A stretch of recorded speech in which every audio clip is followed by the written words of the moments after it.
Verity. Verity. Verity. Verity. Verity. It's Verity. Brought to you by Prodigy. Assalamualaikum. Hi everyone. Before we begin, I would like to take a moment to introduce myself. My name is Nur Izrin binti Mazlan and I am currently pursuing a degree in Public Relations at University Teknologi Mara, UiTM Alor Gajah, Melaka. These days, it seems as if things are becoming more difficult for some of us. On the other hand, I do wish for everyone who is listening right now to be in a good shape physically and mentally, and that you are all having a wonderful day. As you may have seen, the topic of today's podcast is the taboos that exist in Malay culture around unmarried women. There are several taboos in Malay culture that are designed specifically for young women who have not yet married. Despite the fact that it is forbidden and has nothing to do with Islamic tradition, many families have already made it part of their daily lives to observe these taboos. The unmarried women of the race are the ones who are being protected by the taboos, which were established by their own particular reasons by the ancients. Without explicitly pointing to the things that they were attempting to express, the Malay ancient people communicated their warnings in a way that was simple for modern Malay folks to understand. Without wasting any time, let's move to the first taboo. The first taboo is unmarried women are not allowed to sing in the kitchen. As a Malay myself, I grew up hearing and being told about this by either my grandmother or by my own mother. There is one time when I was in my early teenage years, I was about 14 years old. As I was helping my grandmother in the kitchen, I sang and she told me to stop. She said, don't sing lah while you're cooking in the kitchen or later you'll get married to an old man. And I immediately stopped, not wanting to marry an old man.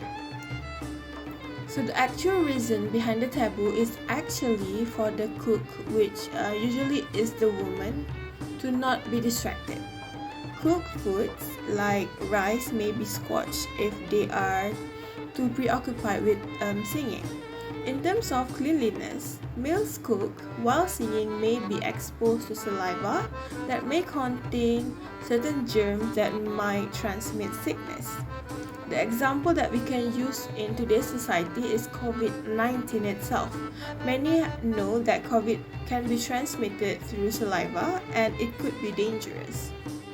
The taboo is said to be for unmarried women since they are at the age where they are not used to or not experienced with kitchen situations. The foods may get burned, accidentally change salt with sugar, and not being able to remember the recipe or any other unexpected situation. The second taboo is if you eat while laying down, you'll get a lazy husband. A woman who eats while laying down is said to marry a man who is uninterested in her.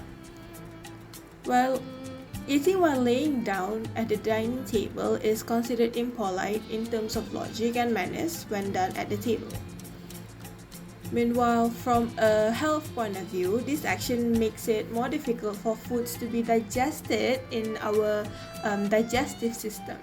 A recent study found that lying down after eating is one of the risk factors for digestive system diseases such as esophageal reflux, which can cause heartburn and other symptoms.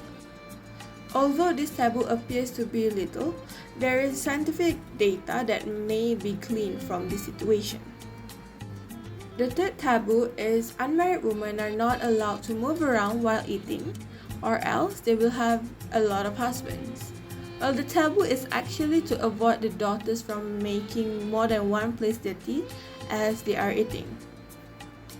Well, I guess this one is kind of obvious because we do sometimes spill our foods when we are eating, right?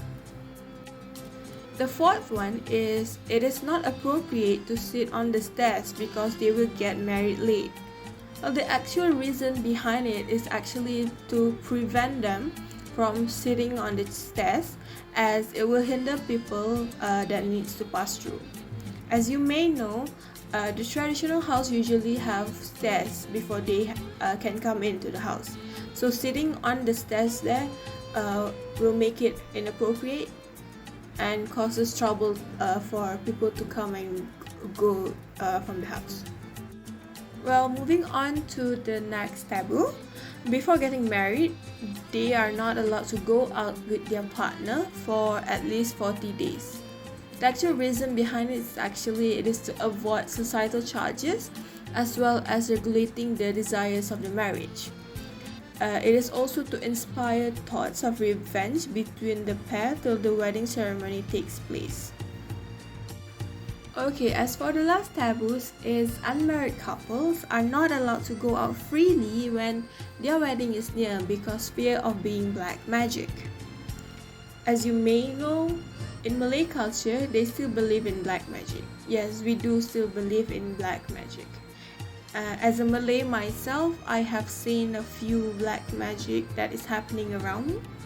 So it is indeed still happening where people get jealous of others' happiness and use black magic just to see the other people suffer. Therefore, this taboo is actually to protect them from being used against, especially when they are getting married. Actually, this is a fun fact. I have seen a TikTok videos a few days back that people already got engaged. They were supposed to get married tomorrow, but then this night they got separated, and after a few years it turns out to be black magic that actually separates them. So all I can say is taboos is not really a thing that we should trust in, but it actually like a warning for it to protect us. Like I said in the beginning, I am a public relations student. So how do I relate these taboos that I have listed to public relations? As I have mentioned before, taboos is actually being made to protect the unmarried woman. And also the role and function of public relations itself is to protect their clients both externally and internally. It is the same concept as a taboo, which is that families should protect their unmarried daughters because the daughters require special attention and should be protected as much as possible. As for public relations, I think it's okay for us to use huge metaphor for our clients, but in order to just protect them, to save their image and also their brands. That's all from me. Thank you so much for listening, and I hope you have a wonderful day.